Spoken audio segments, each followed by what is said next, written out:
Oh, do you face endless negotiations? Do you face those moments where your leads, your potential clients come back and forth, always talking to you, always asking for more, and you have to call them back all the time? So to keep talking, keep negotiating,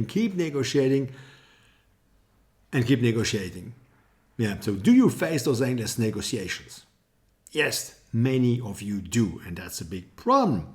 So what if you could convince them to make the decisions you want without you being perceived as manipulative or salesy?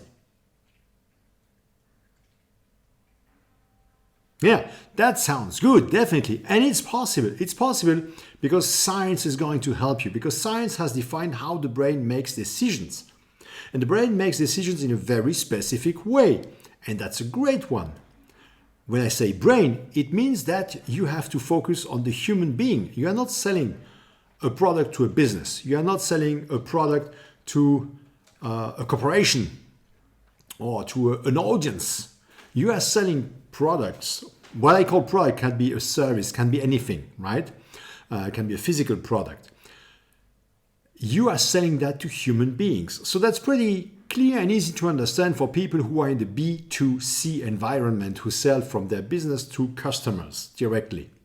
Because then you have a face-to-face interaction and you are talking to a human being. But even then, if you do it the traditional way, which is called the rational way, you are going to be manipulative. You are going to push them down in the throat so that they get to make the decision you want.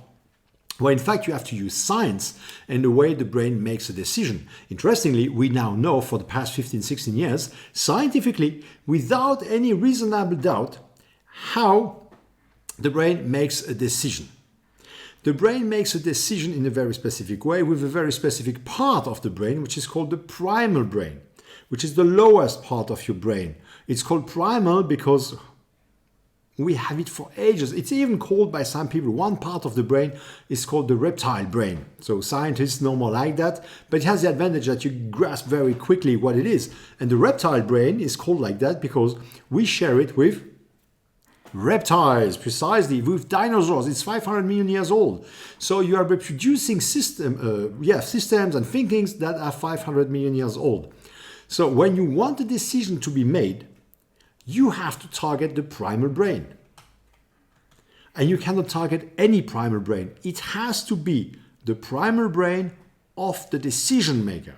So if you are selling to customers, if you are, let's say you have a brick and mortar shop and you are selling dresses, the decision maker is definitely a woman. So you have to target that woman. If your dresses are made for women that are from 35 to 50, don't try to sell it to someone who's 20 years of age because their brain is not having the same frustrations, because the primal brain makes decisions based on the subconscious frustrations the brain has. Yeah, that's not that easy, right? But you can get there. So you have to target that specific subconscious frustration and show to that brain that you can remove it and that you are the only one able to do that. That's how it's working.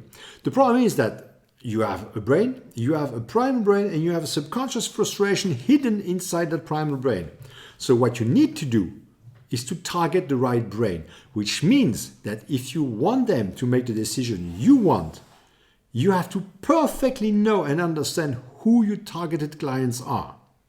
I mean, let me give you an example. It happened to me when I was a CMO for a company. It was in a politically very painful environment. There were many decision makers, and I had to get them to make the decision to give me a large budget to do a project. So what I did, and it's not being manipulative, I just used their primal frustration, their subconscious frustration, which in that case was the way they were looking outside, their reputation, how good they were showing that they were managing the company, you know.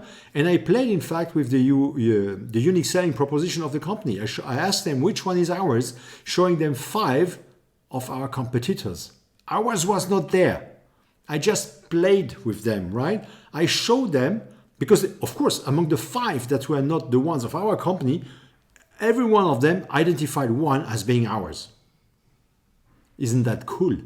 But then I said to them, no, it's not that one. It's not even there. So you see, guys, no one knows us. No one knows who we are. So our reputation, your reputation is at risk here. Oh yes, Thomas, here is the budget. You see, I mean, you have to be so precise. It's a little bit like when you're using an explosive dynamite to blast a rock.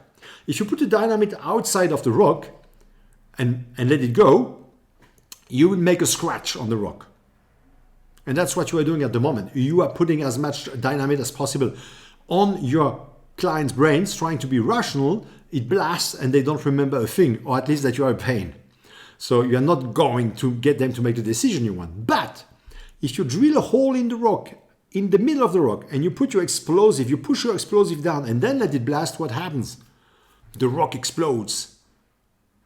And that's exactly what you want. You want to be as precise as deep as possible in the brain so that it makes the decision you want. And that's not being manipulative. That's helping that brain to remove a subconscious frustration. So that's it for this video today. I hope you have learned how you can do that. For those of you who are interested, I'm adding a link in the comment section or somewhere here so that you can download a free document that will help you to get through the 5 steps to get more clients. It's free, so just grab it. I'm happy to help you that way. So I'm hoping you enjoyed it and see you in the next video. Bye-bye.